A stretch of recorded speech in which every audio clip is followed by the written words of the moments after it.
আসবো?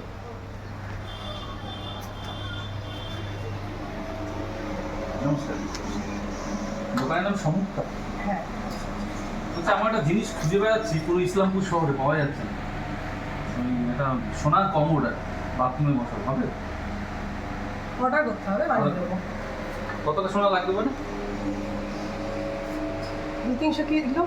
300 kilo? 300 kilo সোনা লাগবে কমোড বানাতে? ফোন এসছে আপনার, মনে হচ্ছে বাপিলাইনি ফোন করে। না, ঠিক আছে, বলুন। বলছি সোনা কি আমাকে দিতেন না আপনার? আপনি পেমেন্ট করবেন, আমরা প্রোভাইড করবো।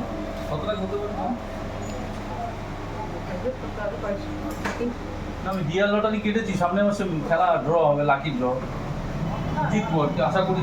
ট্যাক্স কেটে পেয়ে গেলে এখানে জাস্ট আপনি জমা করবেন, 82 লাখ বাকিটা টাকা আমরা হবে? দিয়ে দেবো। হুম, ভালো লাগে না? তুই সোনার কমরে বসলে আউটগোয়িং ভালো হবে তো? একদম। আর বাউন্সার, সিকিউরিটি, দারোয়ান এসব লাগবে না? বাথরুমের পাশে দাঁড়িয়ে থাকবে, তুই কমর তুলে নিয়ে চলে যায়, মুশকিল না? এটা মানে বাপিলাইনি ফোন নাম্বার হবে?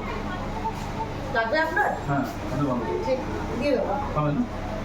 মানে দুয়ারে সোনা প্রকল্পটা চালু হচ্ছে এর মধ্যে, আচ্ছা, ওটাতে সোনা পাবো? হবে। পাবো।